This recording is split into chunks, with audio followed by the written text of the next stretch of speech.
දන්නවද නෙළුම් කුළුණේ උඩම තියෙන ඇන්ටනා කුඹය ගැන? නෙළුම් කුළුණේ සම්පූර්ණ උස මීටර් 350ක්.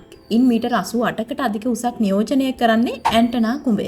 නෙළුම් කුළුණ නිර්මාණය කර තිබෙන්නේ මල්ටි ෆන්ක්ෂනල් ටෙලිකමියුනිකේෂන් හබ් එකක් විදිහට. මේ සංවේදන කුළුණක් ලෙස හඳුන්වන්නේ එහි ඇති සුවිශේෂී සම්ප්‍රේෂණ හැකියාව නිසා. මේ අධි තාක්ෂණික සංවේදන හැකියාව නිසාම විදේශීය ආරක්ෂක විශ්ලේෂකයින් සහ ජාත්‍යන්තර මාධ්‍ය විශේෂයෙන් ඉන්දිය මාධ්‍ය විවිධ මත පවා පළ කර තිබෙනවා. සංවේදන කුළුණක් විදිහට මෙහි ප්‍රධාන වගකීම වන්නේ ඊට ඉහළ මට්ටමක සිට සංවේදන සංඥා කිසිදු බාධාවකින් තොරව පුළුල් ප්‍රදේශයක් පුරා විසිරුවා හැරීම. ඇන්ටනා කුඹය නොමැතිව නෙළුම් කුළුණ කියන්නේ ගොඩ නැගිල්ලක් පමණයි. එහි සැබෑ තාක්ෂණික වටිනාකම රැඳී තිබෙන්නේ කුළුණ මුදුනේ ඇති මෙම මීටර් 88ක දැවැන්ත ඇන්ටනා කුඹය තුළ. මේ නිර්මාණය කර තිබෙන්නේ ශ්‍රී ලංකාවේ සංනිවේදන ශ්‍රේෂ්ඨය උඩි යටිකුරු කළ හැකි බහුකාර්ය මධ්‍යස්ථානයක් ලෙස.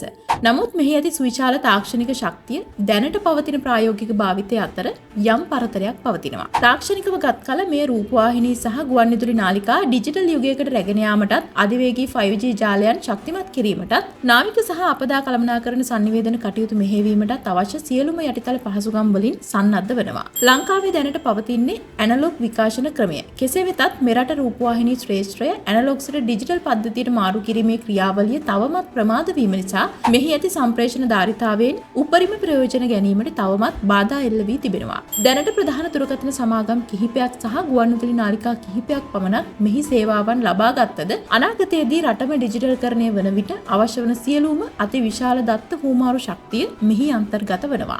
මෙහි සැලසුම් කර ඇති සංනිවේදන පරිමාව අනුව රූපවාහිනී නාලිකා 50කට අධික ප්‍රමාණයක් සහ ගුවන්විදුලි නාලිකා 35කට අධික ප්‍රමාණයක් එකවර විකාශනය කිරීමේ හැකියාව පවතිනවා. සරලවම මේ අනාගත ඩිජිටල් ශ්‍රී ලංකාවකට අවශ්‍ය කරන සියලුම ආයුධ සන්නද්ධ කරගෙන නියම වේලාව වෙනකන් බලා සිටින තාක්ෂණික දැවැන්තයෙක් විදිහට හඳුන්වන්න පුළුවන්. ඉතින් මේ ඇන්ටනා කුඹය කොළඹ නගරයට ඉහළින් අහස සිඹින තවත් එක් වානේ ව්‍යුහයක් පමණක් නොවේ. කොළඹ නගරයේ විශාල ප්‍රදේශයක් අකුණු වනතුරු වලින් ආරක්ෂා කරන ප්‍රබල අකුණු සන්නායක පද්ධතියක් ලෙස මේ දැනටමත් සක්‍රියව ක්‍රියාත්මක වෙමින් පවතිනවා. එනම් නෙළුම් කුළුණාවට කිලෝමීටර් ගණනාවක ප්‍රදේශයකට අකුණු ආරක්ෂණ කලාපයක් මෙමගින් නිර්මාණය වී තිබෙනවා. ඒ නිසාම මෙය කොළඹ හසේ සැඟවුණු නිහඬ ආරක්ෂකයෙකු ලෙස හඳුන්වනවා. සමස්තයක් ලෙස ගත් කල නෙළුම් කුළුණේ ආයෝජනය පූර්ණ වශයෙන් සාර්ථක වන්නේ මෙම ඇන්ටනා කුඹය හරහා සිදු කරන සුවිශාල සංනිවේදන විප්ලවය තුලයි.